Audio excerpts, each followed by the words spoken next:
नमस्कार, डेली 24 भारत देख रहे हैं आप। मैं हूं आपके साथ अनीता शर्मा। शुरुआत करते हैं बड़ी खबरों से। खबर उत्तर प्रदेश से है, जहां पर आम आदमी पार्टी का प्रतिनिधिमंडल राजधानी लखनऊ से बरेली जाने के लिए निकला तो कार्यालय गेट पर पुलिस से सामना हुआ। पुलिस ने बैरिकेडिंग लगाकर उन्हें रोकने का भी प्रयास किया, लेकिन आप कार्यकर्ता जाने पर अड़े रहे और इस पर कार्यकर्ताओं और पुलिस के बीच खींचतान देखने को मिली और इस दौरान बड़ी संख्या में पुलिस बल भी मौजूद रहा। पुलिस ने आप नेता नादिम अशरफ और साथी सरबजीत मक्कड़ को हाउस अरेस्ट किया, जबकि इमरान लतीफ को गोमती नगर स्थित पार्टी कार्यालय पर रोका गया।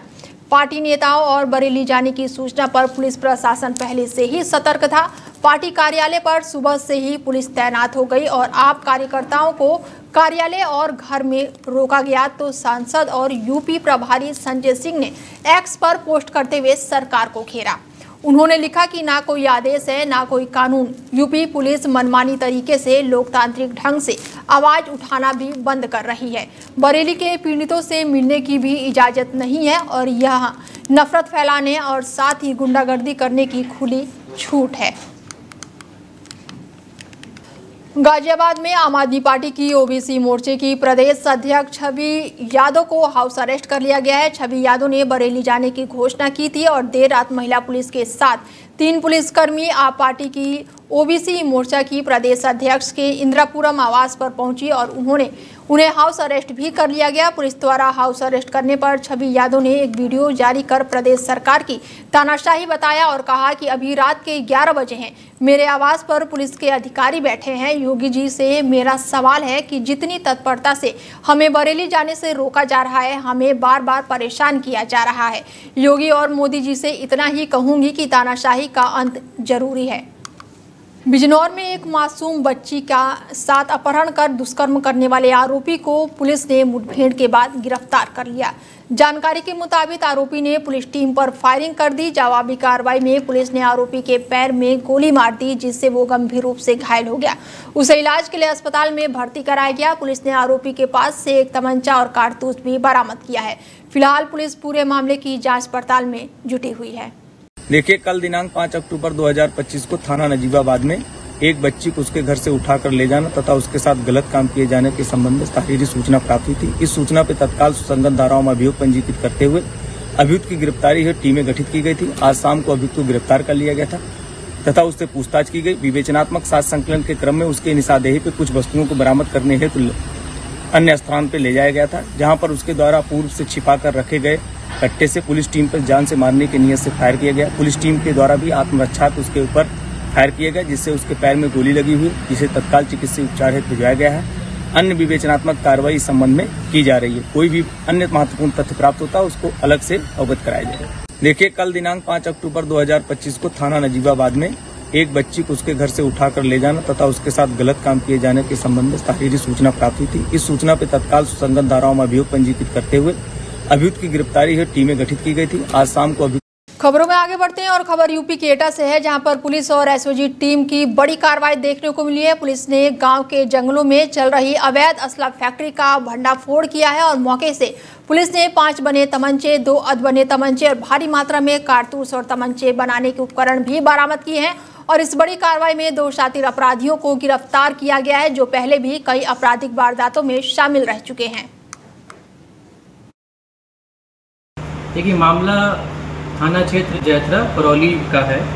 पुलिस को जरिए मुखबिर सूचना मिली थी कि परौली क्षेत्र में परौली भट्टे के पीछे 3 लोग अवैध तमंचे का फैक्ट्री का कार्य कर रहे हैं। तो इस सूचना पर एसओजी की टीम और थाने क्षेत्र की टीम एक हमारे पूरे अभ्यास के तहत मौके पर पहुंची और वहां पर इनको लाइव तमंचा बनाते हुए पकड़ा गया है। इसमें 2 लोग, जिनका नाम दीपक कुमार पुत्र रामदीन निवासी परौली सुहागपुर थाना जैथरा और दूसरा व्यक्ति है राजेश पुत्र ग्रीश, ये भी परौली सुहागपुर का है। इन दोनों को मौके पर पकड़ा गया है। इनसे हमें 5 अदद तमंचे बने हुए 315 बोर, 2 अदद अधबने तमंचे 315 बोर और काफ़ी मात्रा में शस्त्र बनाने वाले उपकरण भी मौके से पकड़े गए हैं। देखिए, मामला थाना क्षेत्र जैथरा परौली का है।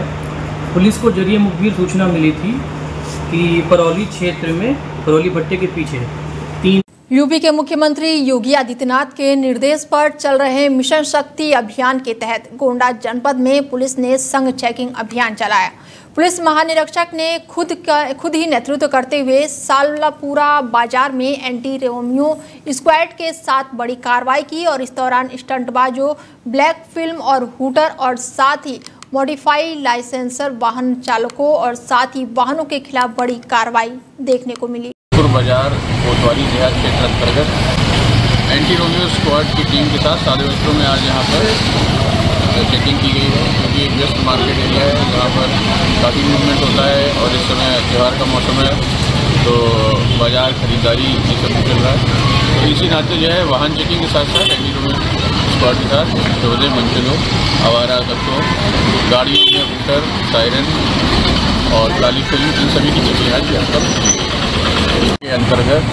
यूपी के लखीमपुर में गोविंद स्वीट और गोविंद दूध भंडार पर जीएसटी विभाग की टीम ने 3 घंटे तक छापा मारा। जांच के दौरान मिठाइयों के डब्बों की विस्तार से जांच की गई और टीम ने कई खामियां पाई और कई महत्वपूर्ण दस्तावेज भी बरामद किए। टैक्स चोरी का भी आरोप सामने आया है। लखनऊ, सीतापुर और लखीमपुर की संयुक्त टीम ने ये बड़ी कार्रवाई की है।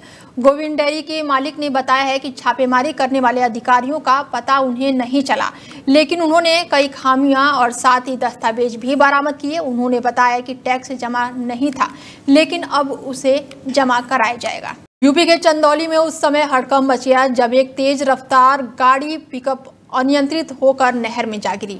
बताया जा रहा है कि बोलेरो में अवैध रूप से गौवंश लदे हुए थे और हादसे में एक तस्कर की मौके पर ही मौत हो गई, जबकि उसका साथी मौका पाकर भाग निकला। घटना की जानकारी मिलते ही आसपास के ग्रामीण बड़ी संख्या में मौके पर पहुंचे और पुलिस को इसके बारे में सूचना दी गई।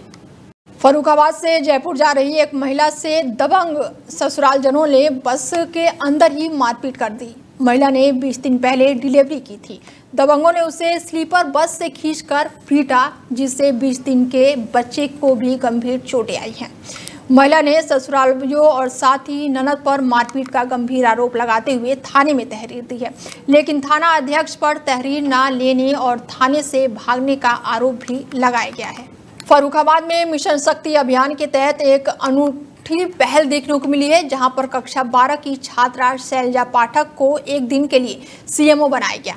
कार्यालय पहुंचने पर कर्मचारियों ने उनका स्वागत किया। शैलजा पाठक ने स्वास्थ्य विभाग की विभिन्न योजनाओं की जानकारी ली और इसके बाद उन्होंने अन्य अधिकारियों के साथ सेंटर का दौरा भी किया। वहां मौजूदा एएनएम से सवाल जवाब भी किए। मेरा नाम शैलजा पाठक है, मैं क्लास 12 में पढ़ती हूँ और 12 स्टूडेंट हूँ और सीओ सर ने मुझे आज एक दिन के लिए सीएमओ का पद किया है बनने का, तो मतलब अंदर से फीलिंग बहुत अच्छी आ रही है, प्राउडली फीलिंग आ रही है और हम चाहते हैं कि हाँ हम भी एक दिन ऐसे ही बने, जो आज एक दिन के लिए बने वो हम हमेशा फ्यूचर के लिए बनना चाहेंगे।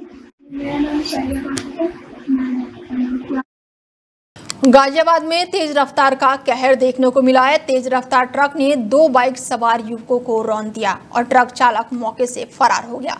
मोटरसाइकिल सवार युवकों की मौके पर ही मौत हो गई। बता दें कि दुखद घटना गाजियाबाद की बताई जा रही है, जहां पर तेज रफ्तार का कहर देखने को मिला है। तेज रफ्तार ट्रक ने 2 बाइक सवार युवकों को रौंद दिया है और ट्रक चालक मौके से फरार हो गया है। मोटरसाइकिल सवार युवकों की मौके पर ही मौत हो गई है।